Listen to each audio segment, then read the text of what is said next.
Okay, and we are live. So, hello again. It's part two of the look back at the Patrons Cookbook.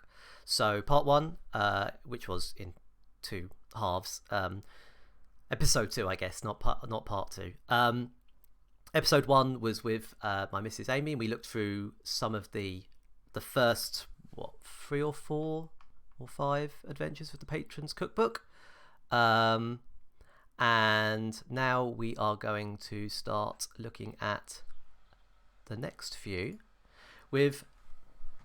Is he there? There we go. That's better. That way. I want to be pointing this way. I've got to make sure. I've swapped people around because I noticed in the first stream, in the first video, I'm constantly looking outside of the viewport. So I've swapped us around. I've put my guest on the other side now to hopefully balance it out. But this is David Schirduan. Let me just unmute you. You are now unmuted. Say hello. Morning, y'all. Thanks for having me on, Joe. My pleasure. David, do you want to just introduce yourself? Just a few quick words? Yeah, my name's David Schirduan. I'm an indie game designer. Joe and I have worked together on a couple projects. I was a huge fan of his in his early Patreon days. I liked Joe before he was cool. His first couple albums were good. He's kind of dropped off in quality since then. You know how it goes. This is it, isn't it? Yeah, rock and roll lifestyle. What are you gonna do? That's right. Yeah. Well, I'll tell you what I'm curious about. So, back in the heady days of February 2014, who was David Schirduan back then? So David was someone who played D&D in college. Did not like it. My GM was a jerk, and I thought it was stupid. But a bunch of his friends wanted to play, and none of them wanted to DM, so I slowly started to ease back into games, and I think 2014 was like my first successful session of like 6 months or so. That was when I was playing regularly and enjoying it the first time, and I was consuming all the RPG stuff I could find, especially around Dungeon World. Was it Dungeon World you were GMing, or had you tried other things before then? We did play like a 4th edition knockoff called Legend by Rule of Cool. But it was so much work. I would spend hours and hours prepping for each session. So Dungeon World promised zero prep, and I was sold. I think I remember Legend, funnily enough. Yeah. I dimly recall. Yeah, wow. They had like a big Kickstarter and never finished the book. So. Oh, right. I must have read a beta of it or something then. Oh, interesting. So, but after that, it was, the rest was history, I guess. Yeah. I think Dungeon World was so hackable and so friendly to the indie community. Yeah. I mean, I think I made a couple Dungeon World classes, and it was just really cool to be involved in something like indie and diverse. So many people were doing different things. It was really a cool time. 2014 David was a happy David. We talked about this a bit on the previous one, about the diversity side. I mean, the happy side. I'm glad to hear we didn't talk about it last episode. But yes, I think there was a strange mix that worked quite well at the time. Maybe coming off of 4th edition, I suppose, but that's just one part of it, isn't it? It's one facet. But there's a sense of the Dungeon World rather being very, very hackable. Not just in terms of mechanics, but very much in terms of setting. The setting as presented, I don't want to call it generic per se, because it didn't really offer enough. It wasn't about it offering everything in a generic way. It very much was more about offering the bare bones, I think. So by needs much, and both between that and the GMing advice and rules that were presented to you, you very much had to make it your own, didn't you? And we got a lot of very fruitful content out of that. There's all sorts of stuff going on Google Plus and elsewhere at the time, which was really sort of bouncing ideas off and from various channels and getting all sorts of really interesting kind of settings. And you knew each one was going to be unique, so it was cool that if you put an adventure out like these ones, that whatever I might put out as a starting point was going to be radically different from what my playtest group, what my gaming group might have been compared to say yours or anyone else's. It was good. Yeah. So we're talking about a couple of them today. We're actually going to get to, we'll carry on in kind of chronological order, but the one that is really interesting for me at the moment in this context is Plainarch Vault, which is going to be the second one we're going to cover, because this one was one that David effectively commissioned. I guess we call it commissioned. So when I started doing Patreon, we had kind of a, what do you call them? Just goals, I think. It's not a stretch goal, but in Patreon it's like a tier or a something? tier. Thank you. That's it. Yeah, it's like a tier. If you pledge at this tier level, you can have an adventure provided for you. You send me a few prompts, and I'll write the adventure based around that. Right. So Havenshine was the first of, I think, 2 of those, maybe 3, and then Plainarch Vault was the second. And I didn't really continue it because actually after that I didn't get that many, but that was okay. Yeah, we just sort of went from there. So let's talk about Havenshine a little bit first.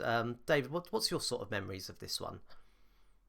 So Havenshine was actually the first adventure from you that I ran. I read through a bunch from your Patreon, but I actually ran Havenshine, and I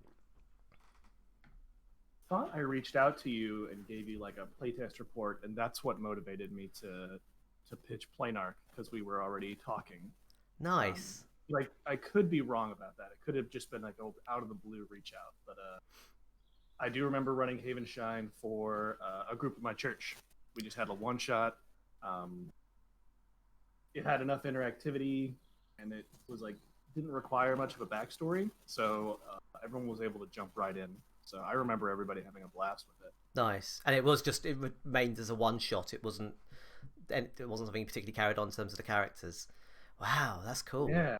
Cool. So, if I remember correctly, the only thing I added to this adventure was a rope bridge leading to the courtyard, because I thought I would need a little bit more obstacles for the players, but they ended up getting across it in like 5 minutes anyway, and it didn't matter.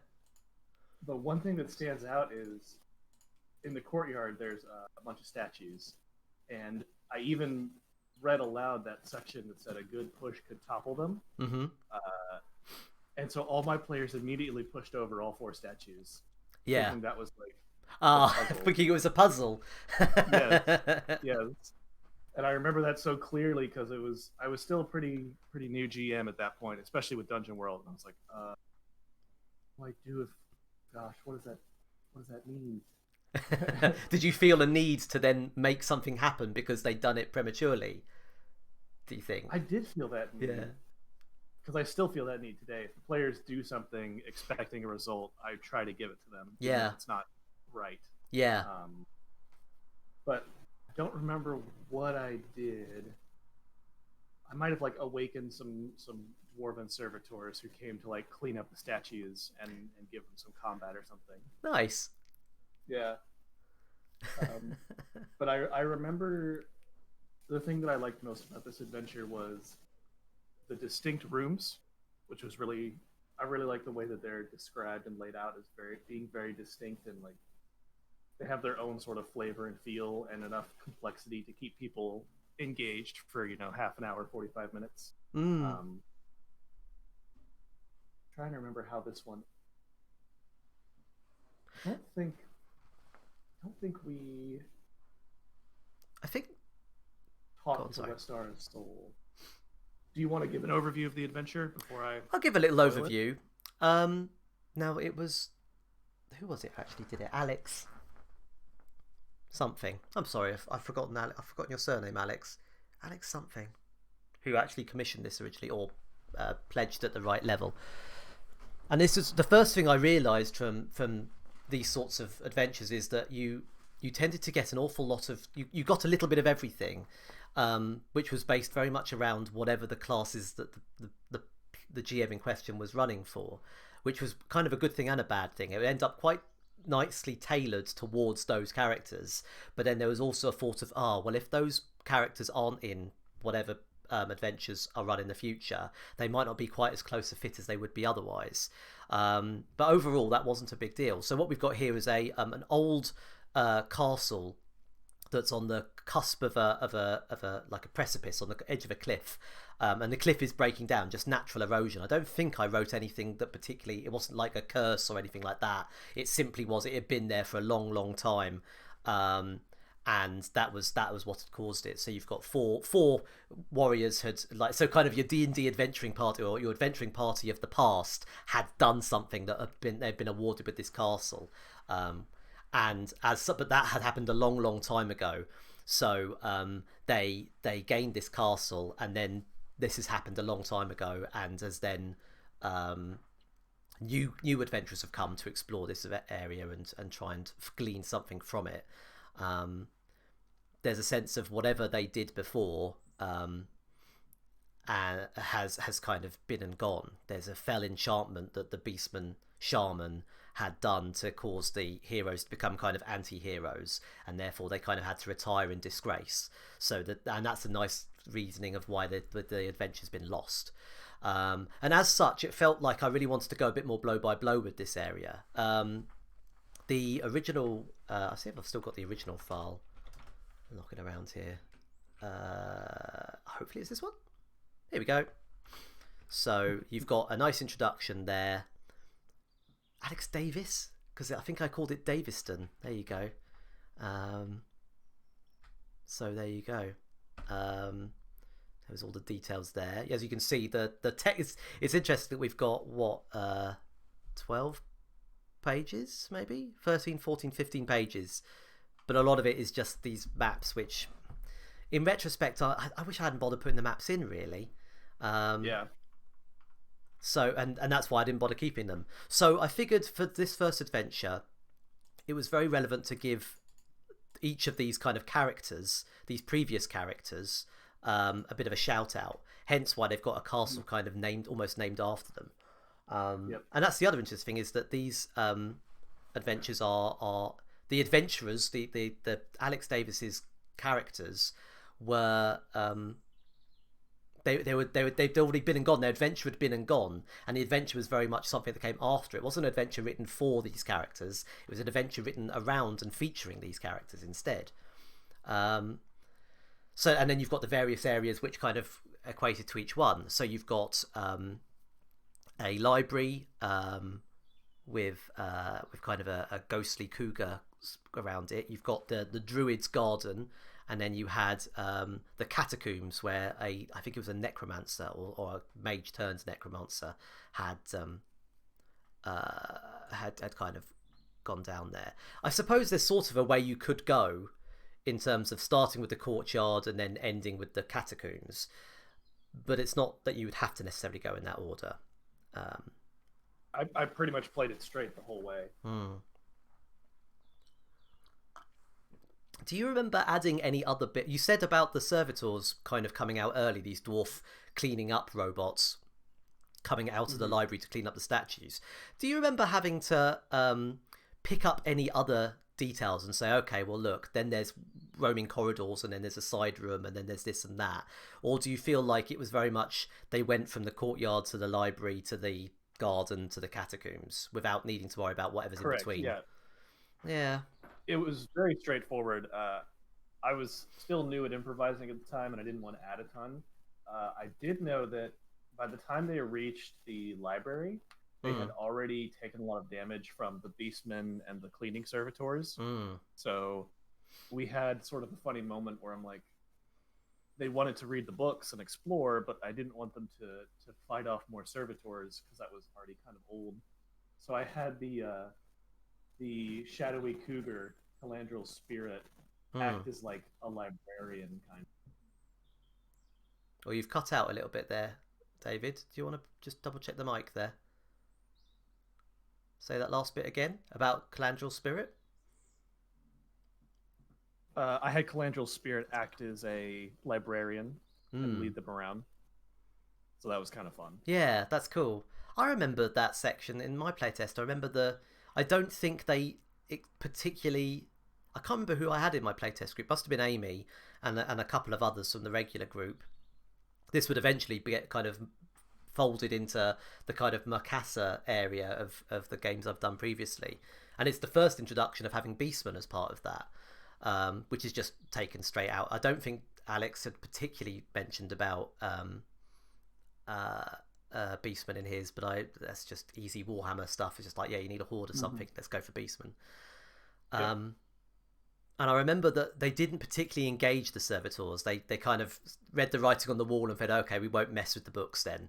And as such, I think that they ended up having. I'm trying to think. They grabbed the trap book. I recall that. So there was a sense of this Liber Lacrium that is a whole collection. So I like the idea of an adventurer's knowledge on traps and trapping that they've just collected, like a wizard spell book, but for a ranger or a rogue maybe. And I think they got that again as part of a one shot. So it's just more of a useful and interesting item in its own right, rather than something particularly valuable for them long term. But beyond that, I think they sort of made their way through to the garden, and most of my fighting went there. Yeah, I liked the idea of there being a sense of permanence to the world by having this acorn moving on to the garden section. You've got the absolute edge of the cliff is where this druid has planted a tree, and this tree is representing something big and potentially quite powerful. It could be something that could last quite a bit in future campaigns, but being non-specific to what that was. So you've got this sense of Light, the druid, being a potential ally or enemy, depending on what they want to do with the tree.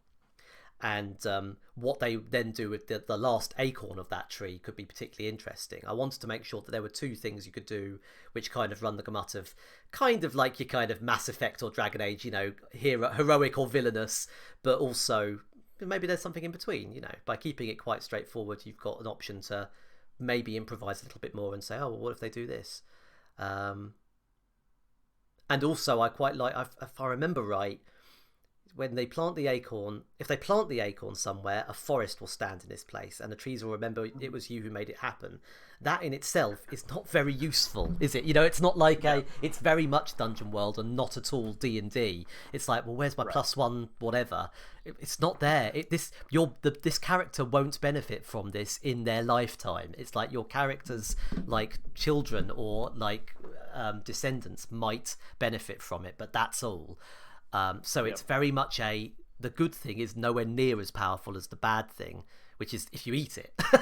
Just eat the thing. And then and to a lot of players, those intangible rewards stick in their memory. Yeah. Like they don't remember the +1, but they remember, oh, in that game, the forest will remember me. Yeah.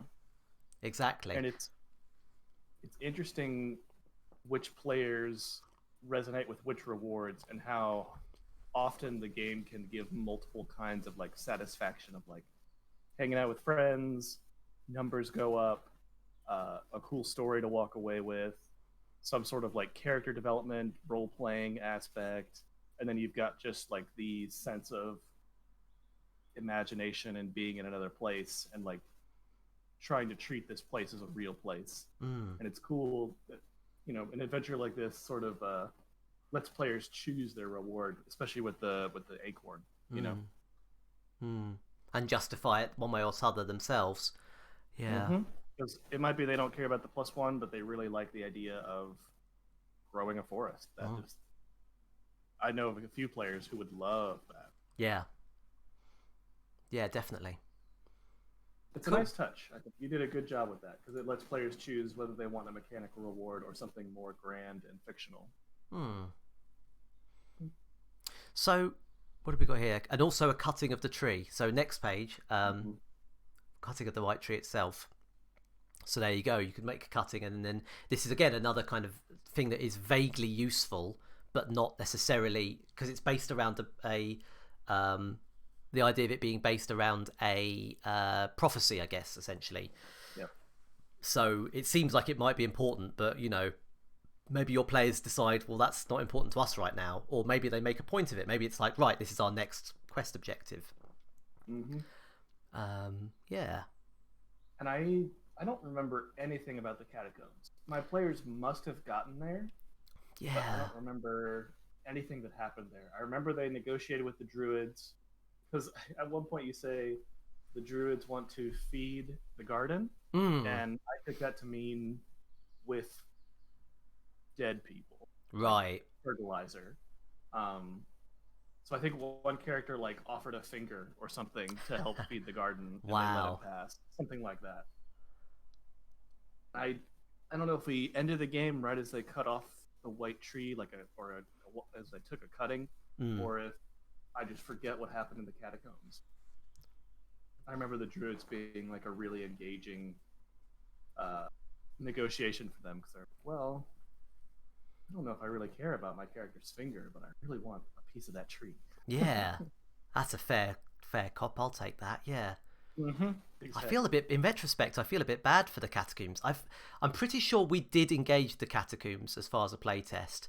I suppose thinking about it, and maybe this is benefited by the original map, uh, where you've got, I mean, such as it is, but no matter how you square it, no matter how you're going to build it, you must have an entrance, and then the catacombs must be off of that. They must be below the entrance. They must be below the building proper.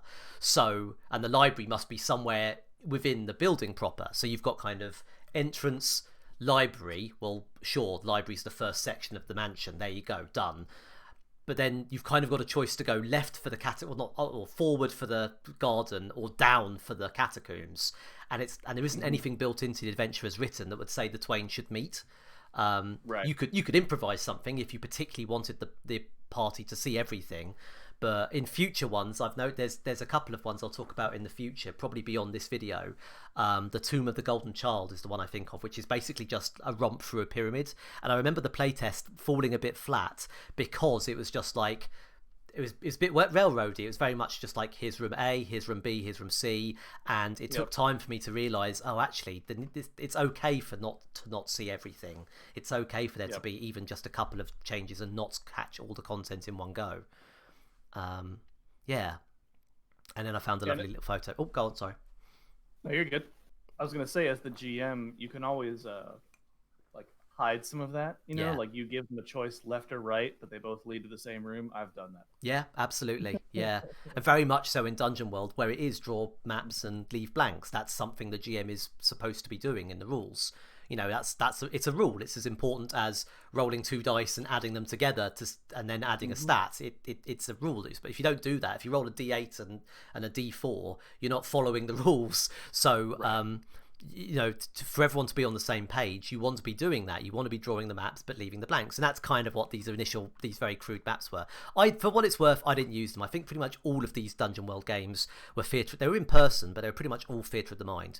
I think I touched on this Mm-hmm. last episode. We didn't use miniatures. Miniatures was something that very much came later as our enjoyment of Warhammer and stuff like that started to come to the fore. So it was all about theatre of the mind and kind of your character sheet and some dice, and that's it. And of course that makes it a little bit easier to some degree. You can say, okay, well, I don't have to actually map this out. I've never really decided whether that's a good thing or a bad thing about Dungeon World as a system, is that you're Yeah. neither kind of rewarded nor penalised for, say, the old Dungeons and Dragons conceit, like Dungeons and Dragons kind of first edition conceit of having a mapper, of having someone to really map out that kind of blow by blow dungeon for you, and one of the players kind Mm-hmm. of getting that as a task to do. I think that adds a little bit to kind of the feeling, the verisimilitude of the situation, but at the same time, I don't know if it's maybe a step too far. I don't know. It's a weird one. Yeah. Um, I've always hated drawing maps. yeah. Most of the groups that I've played with, nobody wants to be the one drawing the map. Oh. And even when we do have someone who's excited about maps, there's this constant theme of like awkward, I guess I'd say awkward reality, where the guy, you describe this cool room, you're like, yeah, and then the goblin and da da da, and then the map maker has to say, okay, but how many feet long, how many feet wide, is this a square room, is it circular, what's the diameter, because he's got to keep an accurate map of the Yeah. place. So we leave these cool like flowery monsters, traps, loot discussion, and we end up talking about architecture. Like, Yeah. oh yeah, the hallway is like a 90-degree turn, so room 3 doesn't crash into room 4. They're adjacent, and half the time I just end up taking the paper from him, filling it in because I have the real map in front of me, and it just really breaks down. Yeah. Especially when you have a more complex space. You know, a dungeon with 30 rooms. Yeah. It gets really old really fast. There's certain systems which will lean into that and certain systems that won't. And Mm-hmm. Dungeon World won't. It won't lean into that system. I guess that's where I personally don't lean into it, so it's okay for me, and it sounds like it's okay for you. But Dungeon World is this kind of almost love letter to previous editions of D&D through the lens of Apocalypse World. It kind of breaks down there, doesn't it? If it's such a love letter, then why isn't mapping in there? But then at the same time, if mapping was in there, I wouldn't have enjoyed it as much. I'd have thought it a bore. So it's neither good nor bad. It's just thinking about it in retrospect, it's an interesting quirk. And it's, for me, looking back at these old adventures, it's doubly interesting because sometimes I got pushback on having more maps, and sometimes I got pushback on having less maps. And I rarely use them in my own game, so generally less maps were ruled out. But it really spoke to where people were coming from in terms of what they were using Dungeon World for. Yeah. Right, let's move on. Let's get to your one, Plainarch Vault. Here we go. The introduction. You've just landed on the Plainarch Vault, a sky fortress built to hold criminals, too dangerous to simply kill. What a cracking idea. It's really, I really like that core idea. Really grabbed me from the start. You guys are wardens of this vault, and it's a big deal. I really like that. It was also relatively easy because there's a World of Warcraft dungeon that I was playing at the time, which involves a vault of very powerful bad guys being hidden like underneath the capital city in Dalaran, for anyone who's played Wrath of the Lich King, which is speaks to how long ago it was. So there's the Violet Hold in Wrath of the Lich King, which is like under the capital city, all the mages have locked up these like big monsters that are too powerful to simply kill. I'm like, brilliant, this will be the easiest Patreon ever. Brilliant. Let's do it. That's funny. Yeah. So like the core of it is something that I almost was able to play through.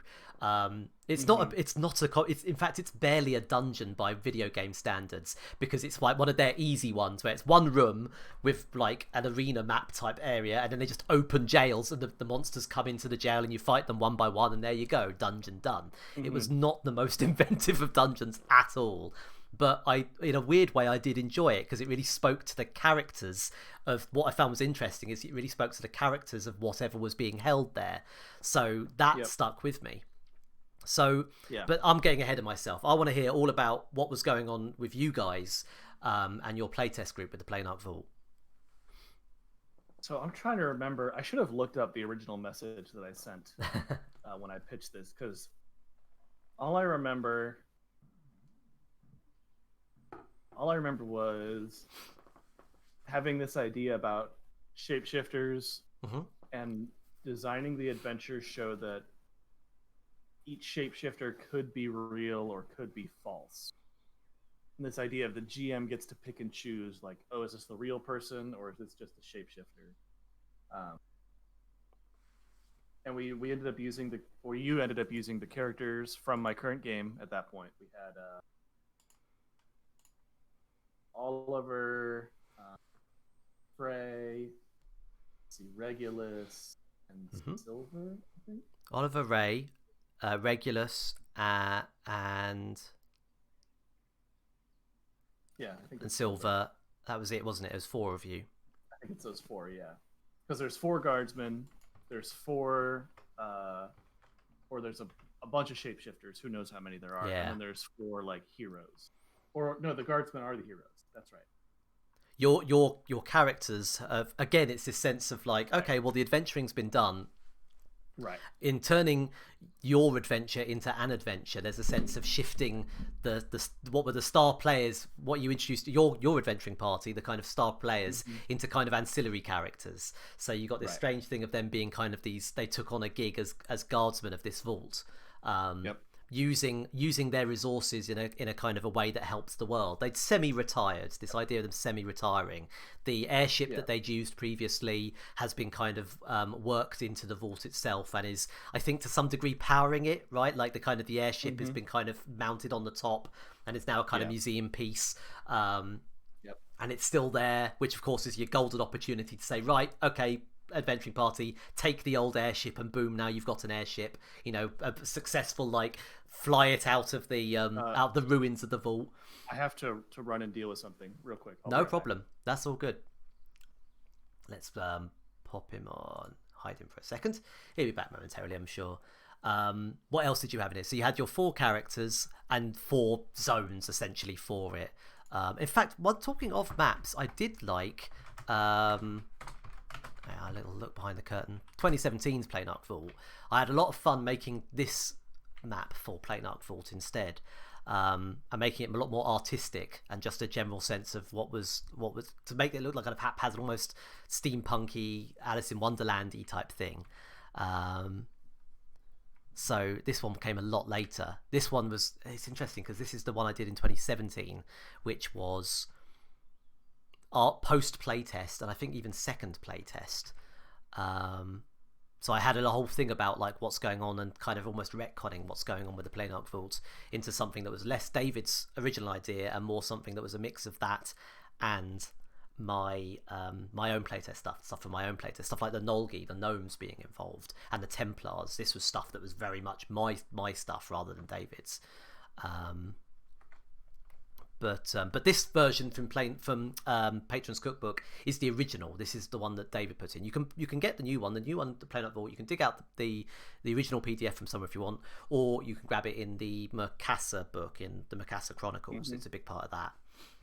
Hello, let me just get your camera back on. Whoop. There we go. All good? Cool. Yeah.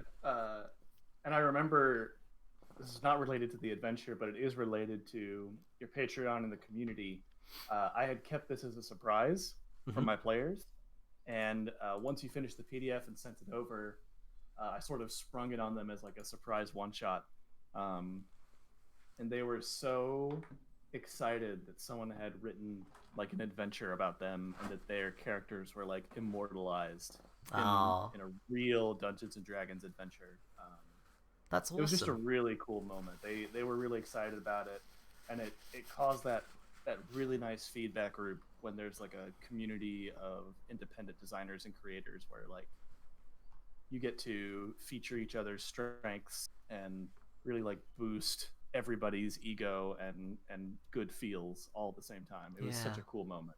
That's what I remember more than anything, is just how excited my players were that they had been featured in an adventure, you know? That's awesome. That's really, really cool. Yeah, it was cool. I love that. Do you remember our conversations about Oliver on Google Plus? I think involving Oliver's character, Oliver's player. Because I remember those very well. That was something I'm very happy with in terms of how that turned out. Because I think I remember messaging you and possibly the character, the character's player, to clarify. So Oliver's reading as female, is that right? Oliver's not a guy. It's the traditionally male-facing name, and I remember there being a response. Not from you. I'm 90% sure it was from. But you were involved in it. It was like you were CC'd in the conversation. It was all part of a group chat or something. And Oliver's case saying no. This is no. What's the problem with that? I think it wasn't. It's defensive, but it's it's only in as much as I didn't know them and they didn't know me. So it's like no. Oliver's a girl. Oliver's a female character. What's wrong with that? And I said, there's nothing wrong with that. Absolutely, that's fine. I just want to clarify. Or something. I may be remembering that as more argumentative as it actually was. It wasn't really intended as argumentative, but it was definitely like, in my mind, I felt like, oh no, this person's had this conversation before. This is a frustration. I said, there's no problem. I don't care. It's all good in the nicest possible way. I don't care. I don't mind at all. It's all good. So Oliver's a girl. Cool, got it. There we go. She pronouns in there, no problem. And you guys were it was like the amount of I can't remember exactly the words. I wish I could, but of course on Google Plus you can't even. These things are lost to time because Google Plus is no longer a thing. But somewhere in some archive in Google, there's a response of like, oh, thank you, because we've had so much trouble with that before. Where it's like the amount of times where I've had to explain this conversation and had so much pushback, and this is like the first time that it's ever not been the case or something like that. So that was really good. I was so happy about that. I was so happy that I was able to meet that expectation, not that in a way that was good for everyone. It was brilliant, because why shouldn't it be? Obviously. And again, this is going back 5-6 years, a little bit like what I was talking about with Amy in part last episode, because there's stuff in here which feels like it's like a no-brainer now in terms of things like pronouns and stuff, but you only have to go back 5 or 6 years. We're talking about gender and pronouns and representation a little bit in the last one, and it happens again here, and it's only been 5 years, but blow me, it's really relevant. It came up all the time then, to say nothing of now. So yeah, there you go. I haven't got anything to say about my own other than the fact I was really happy with how that all went, and how I was really happy I was able to meet those expectations there. But yeah, it was good. Oh, and also the fact that Oliver gets a power glove because she's so bad. So there you go, easy peasy. Yeah, exactly. Yeah.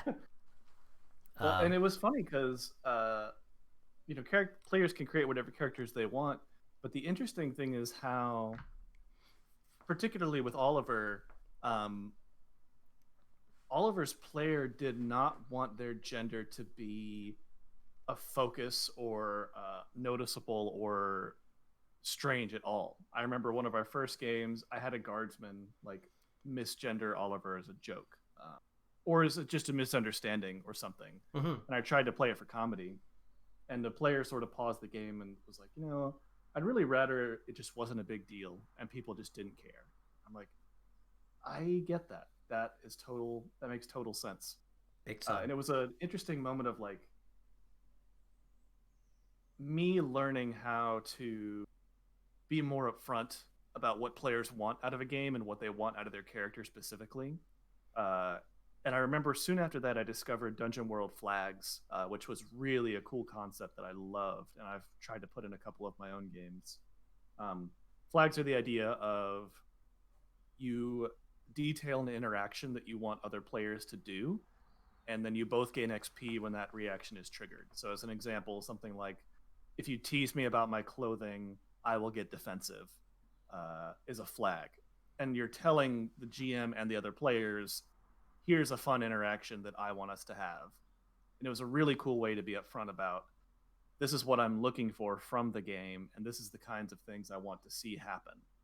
And I'm glad we get more of that these days in the independent scene, of like just being direct and being open. This idea of the GM being like a secret mastermind behind the shadows who has to do all the work is can be a burden. And this example with Oliver is just a nice reminder that can be such a powerful dynamic of like, what do you want from this game? How can I provide that? How can we work together to provide that as a party, as a group of people, as a group of players, GM also being a player? Let's work together to do that.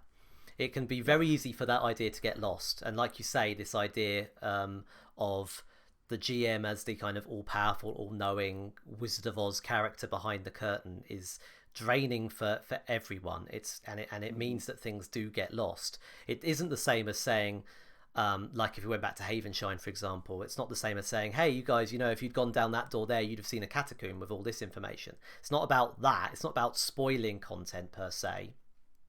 But it is about saying, when there are interactions that you absolutely want to see, that a player, be it the GM, a player or otherwise, wants to see, being upfront with those things, saying, let's explore that. I think this could be really fun to explore that, because I don't know which way that might go, or I want to explore the kind of the outcomes, the ramifications.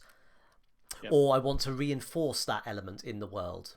I want to reinforce the element that gender is not a big deal. I want to reinforce the element of my class, my role being a certain thing or not being a certain thing. I want to reinforce this interaction happening because I think it would be cool. I don't think we see this often. You're right, like flags are a great way to use that. It's that more reactive version of bonds, isn't it? Where it's like, well, when the thing happens, and it speaks to Dungeon World, which is about trigger and response. So when the thing happens, we're going to respond with this thing, and we're all going to get rewarded in game with mechanics for it. It's good, yeah, definitely. What else is worth mentioning? There's a few other things that come to mind about playing Night Vault. I like to focus on it a little bit more because I do like it. I'm biased because we've worked so well together anyway, so I've always got fond memories of it. But my playtests, I've done a couple of I was just mentioning it when you were out the door. I've done a couple of playtests of Playing Night Vault, and it's evolved a little bit over time. And spoiler alert, I'm probably hang on, who's joined the chat? Oh, the guy who I'm going to use it against. Spoiler alert: the person who has just joined the chat in Twitch. Look away now because I'm probably going to use some of this stuff pretty forefront in our next campaign. Um, so because it touches a lot of base. It's like, oh wow, if you want a home base, if you want a floating fortress, if you want to have something which is a threat to a city but is also distinct, it's got all of those things. If you want to introduce a big baddie but you're not sure where, it gives you that get out of jail free card, or get into jail free card if you like. And then I've got the idea of the shapeshifters as part of it has worked time and time again. I've used it. I liked it a lot. My old long suffering D&D buddy Tim, he's used it a lot. It's interesting because he's mentioned here Logan the Templar, who was mentioned in last episode, who ends up used in he gets mentioned in Trouble in the Kesti, I think, and he gets mentioned in A Stench in Nosyad, I think, and then he gets a mini adventure named after him later. And he was in the playtest, and they found Regulus. I'd already decided, as per the rules I'd written, I rolled a d4 to see which of the characters was in fact a shapeshifter, and I actually found Regulus. And my PCs, my characters were too trusting, and the Templar handed the shapeshifter a gun in the middle of a big firefight. And yeah, Regulus turned on his erstwhile ally, and it wasn't looking good.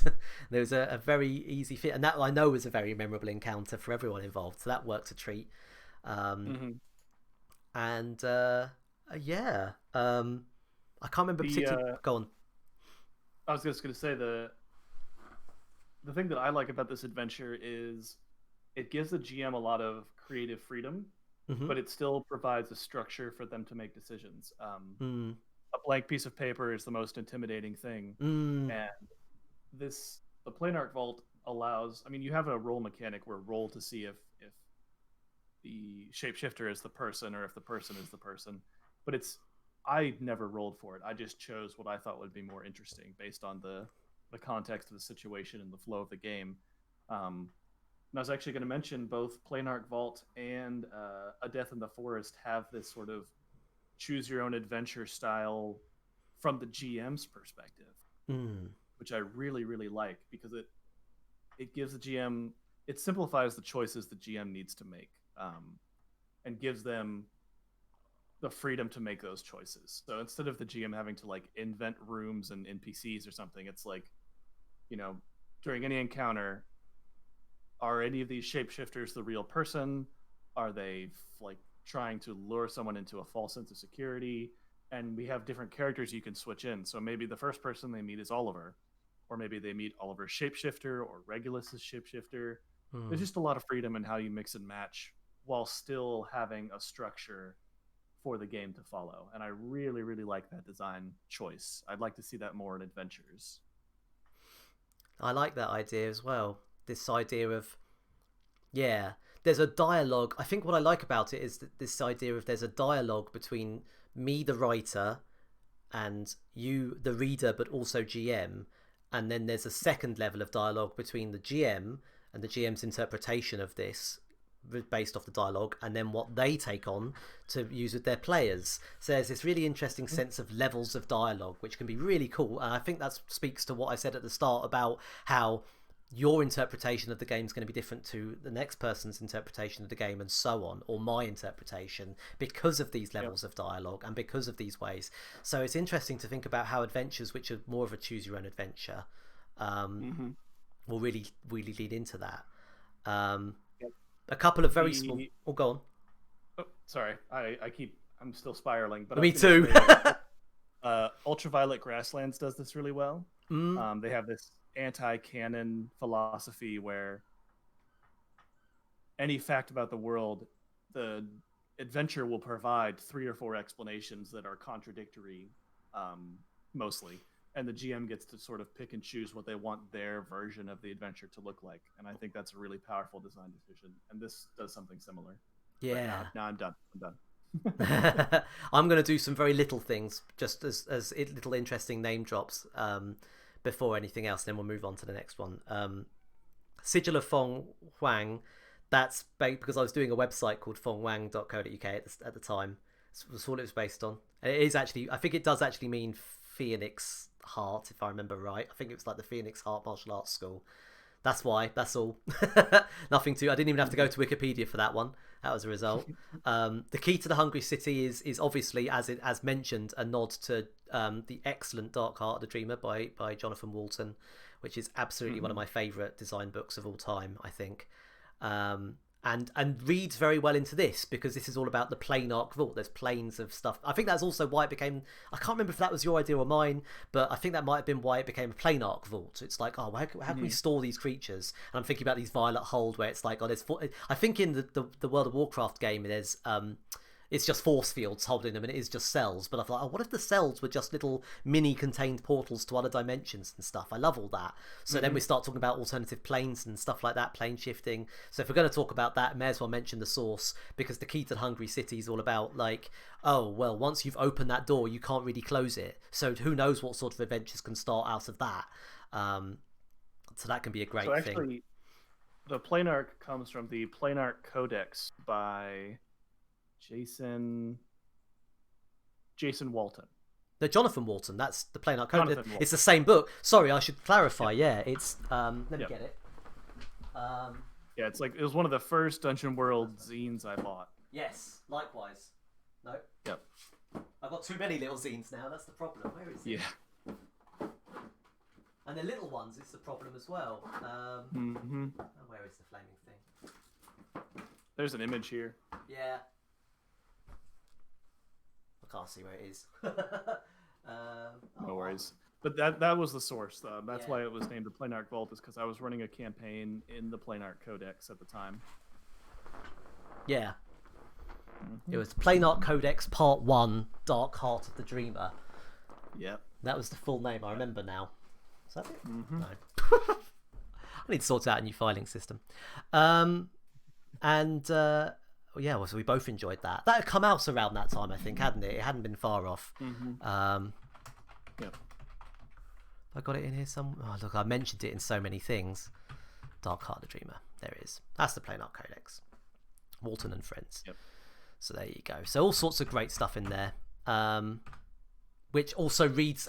You can tell that there's keys to the style I was working with as well, in terms of having these large pages worth of text in a very small book. There's a legacy there. There's a sense of familiarity there. So yeah, lots of stuff there. Hang on, we've got too many things open. The airship Anastasis. That's such a cool name. Did that come from anything in particular? That was one of yours, I think. Yeah, that was the name of the ship that I lived on back in high school. Wow. Okay, cool. Amazing. Yep. Okay. Awesome. You got a. Sorry, I've just got a little. Is that something of note? You're good. Cool. Okay. Cool. Nice. Oh, there you go. Another little thing we learnt about. Nice. Nice. Let's move on. Walls of Nago. Walls of Nago was. I don't remember a whole lot about Walls of Nago, other than the fact that this is probably the first one for the following month, right? So, Plane Arc Vault and Havenshine, maybe Aberrant's Eye, had been February 2014. Stench and Nozyad, Trouble in the Kesti, Sanguine Forest, Failspeak Gorge, even Altai Keep. So we're up to like April now. We're kind of 4 months into my kind of playtest campaign, and I'm getting a little bit bored of the cold, wintry setting. So for the sake of writing, I decided to mix it up. So we go back to Umberto. We go back to kind of Desert City. And there's a very, very early idea of, I think, there was old cities that was being used. Beyond that, I don't remember. This one wasn't so memorable to me. I don't know. What do you think about it? What do you remember? The thing that I liked right at the beginning, again, we talked about GM flexibility. This one has a lot of cool player flexibility because it gives 3 different ways to defeat the wizard. And they're all pretty different too, which I really, really liked. That was the thing that struck me most of all, is I really like the idea of somehow giving the players these choices at the beginning of the adventure. and as they go through the adventure, they'll be looking for one of those three solutions. I really like that dynamic. Again, the sense of, well, I don't know what the answer is. What do you? Yep. Yeah. I don't know. Why don't you need to work it out. And it needs to be something that's going to be compatible with your group makeup and your preferences of storyline and everything. What else have I got to say about it? It's a funny one. I mean, I've got quite a lot there. I think that there's a lot of themes in this one that start to kind of sneak back in over time. This predates the Green Scar, but although it's not really set in the same kind of setting, there's a lot of stuff in retrospect which feels quite similar. A sense of stuff about souls and soul guarding and gods that have kind of fallen from grace, ruined temples particularly, ancient spirits which are still hanging around. Nothing that isn't kind of standard D&D adventuring fare, one could argue, but it's not uncommon that one might come back to your same themes again and again, and I think that this is probably part of that for me personally. Yeah, for sure.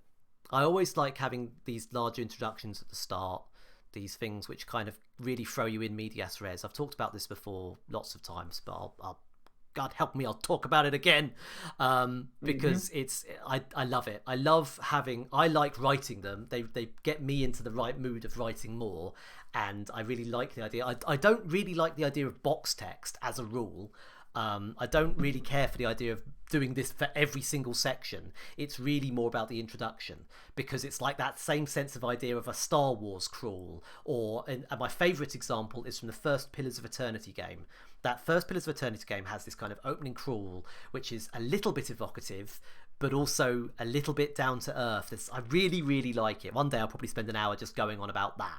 But I really like having this sort of sense of something that really puts the players in the action here and now, and of course ends with the Dungeon World question, the perennial Powered by the Apocalypse question: what do you do?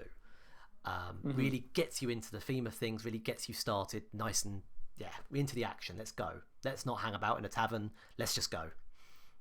So yeah, I think Dungeon World is so well suited for one shots. It's my go-to because it walks characters through creation, has really nice character sheet design, which I really like, and I just really like how engaging the players' decisions are. They're like immediately sucked into the character and the situation, and I love that for a one shot. Same. Yeah, big time. In fact, I can't remember. I have done one shots with D&D before, but the Dungeon World ones almost always more. Because you just get that sense of like, right, let's just get into the action, and you're not even getting into the action per se. You're talking about your characters and saying, oh well, maybe it's this thing, and suddenly there's just a shift. 9 times out of 10, maybe more, there'll just be a shift in the air of like, well, maybe it's this thing. Oh, but what if it was that thing? Oh, I like that thing. Let's do that. And then one person will say it, and then you'll get the player who maybe doesn't want to talk so much will have heard that though and go, oh well, I could do this thing, and it tends to snowball in a really kind of nice, organic, cool way from there. Of course, the classic thing is I hope these adventures lead to more of that, but yep. Because if they don't, they'll work so well. If there's too many things, then you don't know what if there's too many things and you don't feel comfortable running all or nothing, right? If you feel comfortable running this, I think a lot of us have been following adventures like these for a long time, and if I was looking at adventure now, like say the Mothership stuff is a good example. I find the Mothership stuff I really like, but I'm not intending. I'm going in with the expectation that I might not use all of it, and in many of the Mothership books that I've seen, Gradient Descent does it, I think, but it's almost unwritten. It's like, well, use what you want. Use what you want, right. and this is a pretty obvious thing to think about, but you don't know it. Nothing's obvious until you've done it a bit. So you've really got to learn by doing. So there you go. And I think that it's always been my intent to do that. And I think maybe because I've done them so often, sometimes I think, oh, well, I don't really want to write that thing again because someone who's been following me for 6 months, David's read this. David's seen this padding out of 4 pages worth of like, yeah, it's the same credits. Yes, it's the same patrons. Yes, it's the same principles. But then I always try and remember back to the fact that, well, this could be someone's first Patreon book, and I'd rather they see it than not. I'd rather that all my books be 16-page or 12-page books or 16-page books or whatever, but those 4 pages always be the same in them, but they be really good 4 pages that are worth seeing again and again, worth remembering. Of course, by having a collection of them like this, I can just put them into one. So right at the start, you've got these principles, these 2 pages here, are pretty much there. So that's a useful thing of reading it this way rather than others, perhaps. So let's go back to what's going to go. Okay, any other thoughts on this one? Honestly, I just read the whole thing in the context of players looking for one of those 3 solutions. That was the thing that I took away the most, and I really, really like that dynamic because it gives players a goal beyond reach the end. Yeah, it gives them something to be constantly evaluating and looking for. Yeah, I like that too. Cool. Okay, and then are we all right for time? This is a relatively short one. How are you doing for time wise? Have we got time to cover this one? I could probably do another 15 minutes. That sounds perfect. Yeah, let's do Death in a Forest then. So I think this one goes even further, doesn't it? Like you said earlier, this is very much a choose your own adventure. And when you throw it into just text like this, you can see this is possibly the shortest one in the book, in fact.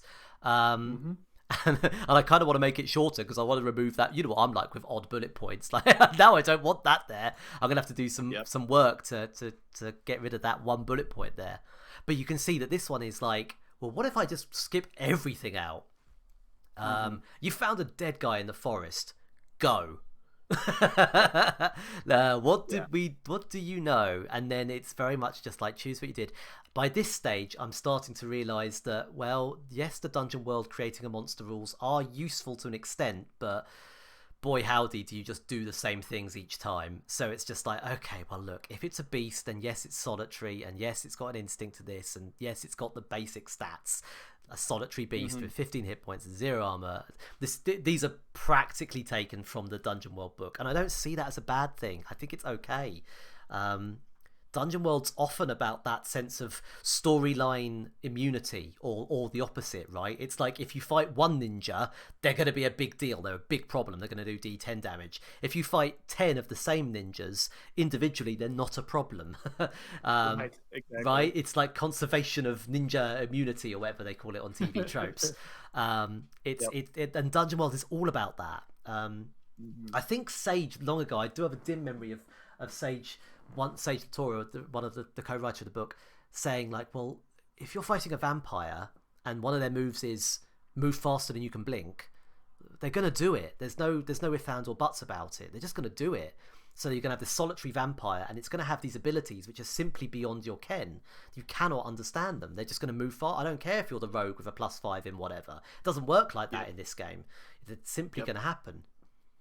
And it's like the 24 HP dragon. Yes, exactly. Yeah, the classic story, which is difficult to work with. I think it's not easy to come to those ideas and really like lean into them time and time again, and also take them into other. I feel like Dungeon World is, although this is beyond the remit of the game, the game just wants to be a game to some degree, but I feel like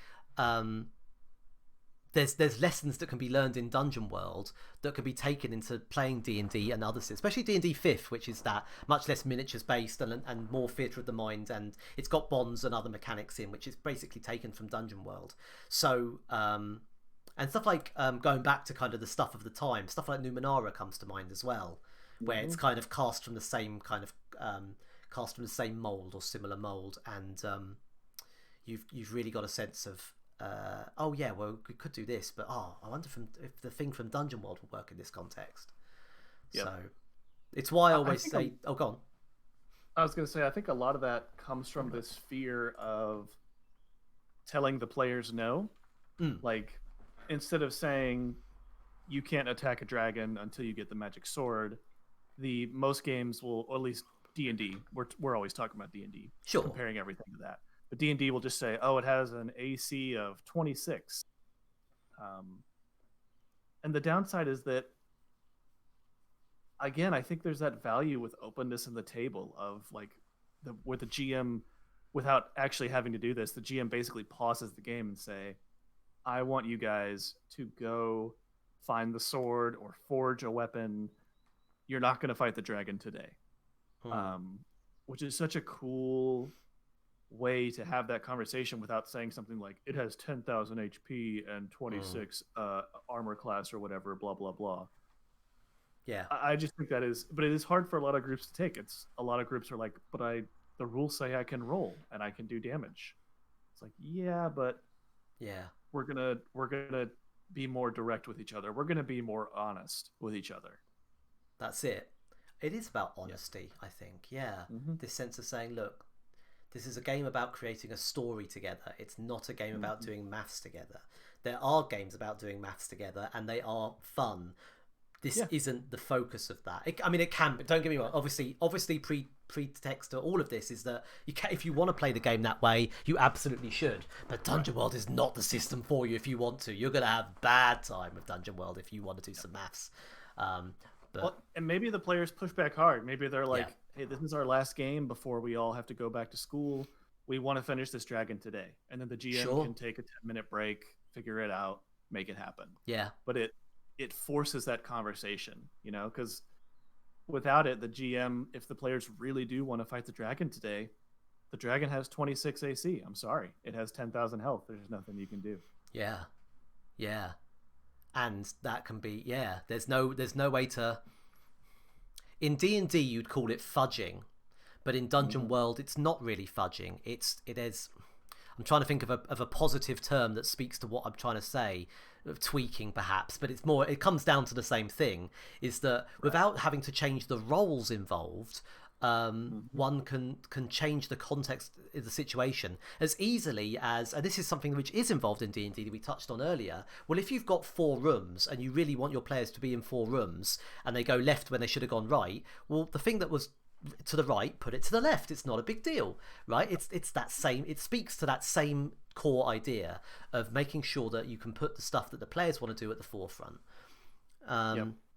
Dungeon World has helped to show me that you can have these conversations in the first place. In fact, the games can work around that as a core intent. Mechanic, not really. Rule, sort of, probably yes. But intent is probably, a principle, agenda and principles is what they use in terms of the context of Dungeon World.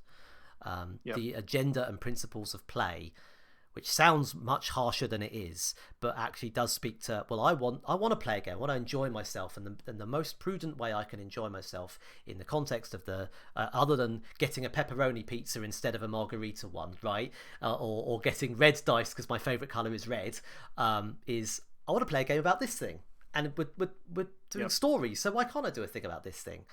So if someone comes along and says they want a story about someone getting killed in the forest, boom, this is the 2 or 1.5 pages for you, at least to get you started. I love that, and I like seeing more games that encourage those outside of the table conversations.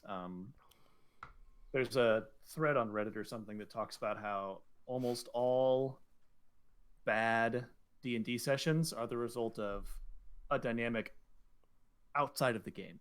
If there's a player who's being the rogue and they're constantly stabbing all the other players in the back and stealing their gold, that's not because the rules of D&D are bad. It's because that player wants something from the game that nobody else wants. To bring this back around to Death in the Forest, we joked about how small it is and how bare bones it is, but the nice thing about this is that you can really let the players take the lead and use the pieces how you want to. Like, if the players are really excited about hunting down a cult, well, then definitely the cult did it. You're not going to switch it around to a beast because that's boring. So I think something like this gives a lot of flexibility for those outside of the game conversations of like, we really want to hunt down a cult. Okay, well, let's do that. Yeah. Maybe they say it in a previous session. Maybe they say, oh, that cult-related thing was interesting from a previous session that you've done with them, previous adventure or whatever. And then you think, aha, I know adventure which can involve a cult. I'll use that and I'll tweak it to suit. And boom, you're off and running. You're game designing, to coin a phrase. You're now game designing. Congratulations. Because you're taking Death in the Forest and you're working from there. Yeah. The only thing I might add to this is a series which I never really did in the early ones, and it's probably hit me in the backside more times than I care to admit. I never included names, lots of lists of just spare NPC names, because God knows it's the one thing you always need. As Amy said in episode 1, she's like, Joe, one thing you never have to hand, you always say you should, is you need lists of names. I never bother putting them in. But of course, with these early patron adventures, there's always a list of names in the back, because it's all of my lovely patrons. So there you go. You can always use them. Other than that, I have not much else to think about this. There's always that risk when you're providing the product, as a service as a product. It's like, oh, well, the page count's pretty low on this. Oh, I hope people feel like they're getting value for money. And of course, I hope that's true. But I hope that talking about it out loud does show that you are. It's maybe a different product to what you're used to. And yeah, I'm not necessarily saying up front, because I didn't even know myself at the time. Well, definitely, if you want to do something that really focuses on the improvisation, then Death of the Forest is for you, compared to, say, Plain Arc Vault or the one I was talking about earlier, the one in a pyramid, which is very much blow by blow. There are different strokes for different blokes there, fine. But yeah, hopefully this still feels like something where you can get some sort of value for. Yep. Yeah. I agree. Well done, Joe. Thanks, David. You're a wizard. I try. Well, this is good. It's been fun. Let's wrap it up there, shall we? Because I know you've got to crack on in a minute. Any sort of parting thoughts on this? Obviously, if you want to come back and talk about some more, you're more than welcome. We've got a lot to get through. I've got too many to get through. But yeah, there's always one. I definitely wanted you on board. I'm glad we had a good old chat about Plain Arc Vault. That was really interesting. I enjoyed that. Yeah. I guess the only thing I would finish with is just I really appreciate you, and I appreciate all the work you've done, how well you engage with the community. Your consistency during the Patreon was always like super inspirational and kind of confusing. Like, how does he do it every month? Crazy. And I really enjoy like talking about these older adventures, because this is when I was really starting to get into my own, and it was like, I think 6 or 7 months before I started working on my own game. So this is a nice callback to before David was doing his own thing. So always glad to talk with you, Joe. This is a blast. Oh, that's brilliant. We'll have to do a little trip down memory lane of some of your stuff as well. Maybe we go back over Mythic Mortals or something. That'd be interesting. Oh, it's not. Oh dear. Okay. Well, that was brilliant. Thanks for that, David. We're going to finish up there then. Any parting? Well, do your plugs. Let's get all your plugs out the way. I want to hear where we can find all your cool stuff. Yeah, all my stuff's on Technical Grimoire. I have a really nice website that I'm proud of. All my stuff is there. Free downloads, free games that cost money. I recently added a bunch of shopping cart integration, so you can order my games directly from the website now. Planning a Kickstarter in the next 2 or 3 months, and working on a new game. So just go to the website; it's all there. And generators, lots and lots of really, really good generators on his website. If you need some sort of generator, one of my favorites is probably your magic item generators from name's dropped again. Come on, Joe, words. I've been talking for too long. Probably Tempered Legacy. Thank you, Tempered Legacy. Yep, that's my favorite. Your Tempered Legacy magic item history, I want to call it, your magic item history legacy generator. It's super cool stuff. Really, really useful, really fruitful material for basically any fantasy adventure game you care to mention. So definitely give that a go. That's technicalgrimoire.com. If you need to search for David, you can spell his have I actually spelt your name right there? Yes, got it right first time. If you can spell my last name, you can find me anywhere. There you go. Schirduan, David Schirduan. Yep. All good. And you can find me and all my stuff on joebanner.com. No, you can't. I don't have joebanner.com. That's the head of the Philadelphia Eagles. That's the other Joe Banner. Don't go to joebanner.com. Well, you can do, but that's got nothing to do with me. joebanner.co.uk or jbink.co.uk is my other kind of smaller one if you want to use that. You can find me via there. You can find me on Twitter, Patreon, patreon.com/jbink. This will be going up on YouTube at some point, and on Twitter. Whatever my Twitter is, I always forget. Twitter.com/jbink probably, or something. Anyway, that's me. If that's not a sign off, I don't know what is. Cheers everybody, and we'll see you again next time.